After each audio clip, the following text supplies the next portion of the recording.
Padang pasir Mekah di malam hari, langit berbintang, suara angin berhembus pelan. Bayangkan, sebuah malam yang sunyi di kota Mekah, di mana kelahiran seorang bayi akan mengubah sejarah dunia selamanya. Kisah kelahiran Nabi Muhammad, sebuah perjalanan waktu. Mekah, sebuah kota yang terletak di tengah-tengah gurun pasir yang tandus, adalah pusat perdagangan dan spiritualitas bagi bangsa Arab. Kota ini memiliki Ka'bah, bangunan suci yang diyakini telah dibangun oleh Nabi Ibrahim dan putranya, Ismail, sebagai tempat peribadatan kepada Allah. Namun, seiring berjalannya waktu, keimanan bangsa Arab mulai terdistorsi. Mereka tidak lagi menyembah Allah secara murni, melainkan mulai memasukkan ratusan berhala ke dalam Ka'bah. Masyarakat Arab hidup dalam kondisi sosial yang keras. Perbudakan, peperangan antar suku, penindasan terhadap kaum lemah, dan pembunuhan bayi perempuan menjadi hal yang lazim. Kaum perempuan diperlakukan rendah, dan hanya orang-orang kuat yang berhak menentukan jalannya kehidupan. Di tengah kondisi ini, suku Quraisy menjadi pemimpin utama Mekah, dan salah satu pemimpinnya yang paling dihormati adalah Abdul Muthalib. Abdul Muthalib dikenal sebagai seorang pemimpin yang bijaksana dan dermawan. Ia adalah penjaga sumur Zam-Zam, sumber air yang ditemukan kembali setelah lama menghilang. Ia juga memiliki firasat bahwa suatu hari nanti dari keturunannya akan lahir seorang manusia yang akan membawa perubahan besar bagi dunia. Salah satu anak Abdul Muthalib yang paling tampan dan berbudi luhur adalah Abdullah. Ia dinikahkan dengan Aminah binti Wahab, seorang wanita keturunan mulia dari Bani Zuhrah. Pernikahan mereka berjalan bahagia, tetapi kebahagiaan itu tidak bertahan lama. Ketika Aminah mengandung, Abdullah harus pergi dalam perjalanan dagang ke Syam. Namun, dalam perjalanan pulang, ia jatuh sakit dan meninggal dunia di Yastrib, Madinah.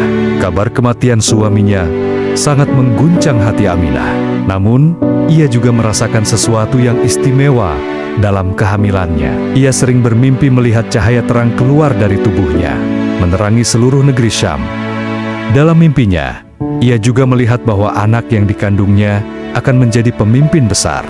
Di waktu yang sama, terjadi peristiwa besar yang dikenal dengan Tahun Gajah. Abraha, seorang gubernur dari Yaman, membangun gereja megah di wilayahnya dan ingin menjadikannya pusat ibadah menggantikan Ka'bah. Namun, ketika rencananya tidak mendapatkan dukungan dari orang Arab, ia memutuskan untuk menghancurkan Ka'bah. Dengan pasukan gajah yang besar, ia berangkat menuju Mekah.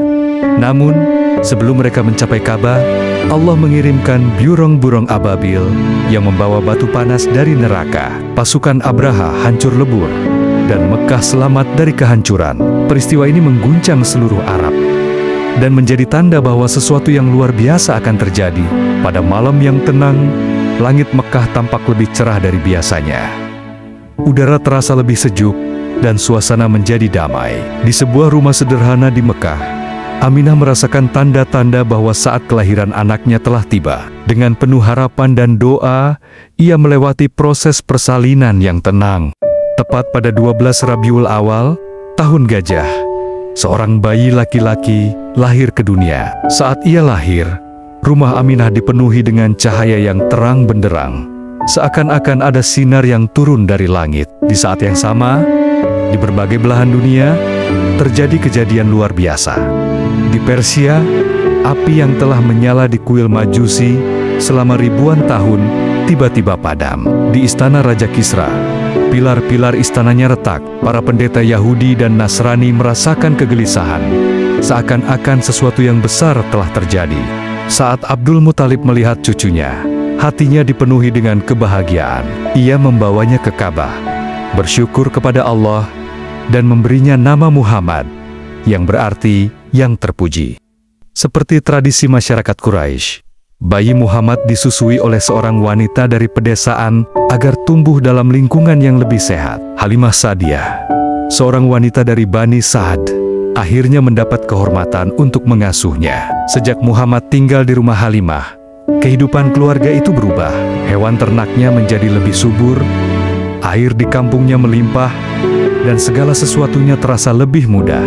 Ketika Muhammad berusia sekitar 4 tahun, terjadi peristiwa luar biasa. Saat ia sedang bermain dengan anak-anak lain, malaikat Jibril datang, membelah dadanya, dan membersihkan hatinya dengan air Zam-Zam. Anak-anak yang melihatnya ketakutan dan melaporkan kejadian itu kepada Halimah.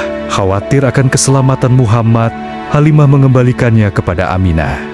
Namun, kebersamaan Muhammad dengan ibunya tidak berlangsung lama. Saat ia berusia 6 tahun, Aminah membawanya ke Yastrib untuk mengunjungi makam ayahnya. Dalam perjalanan pulang, di daerah Abwa, Aminah jatuh sakit dan wafat. Muhammad kecil menangis di sisi ibunya, merasa kehilangan yang sangat mendalam.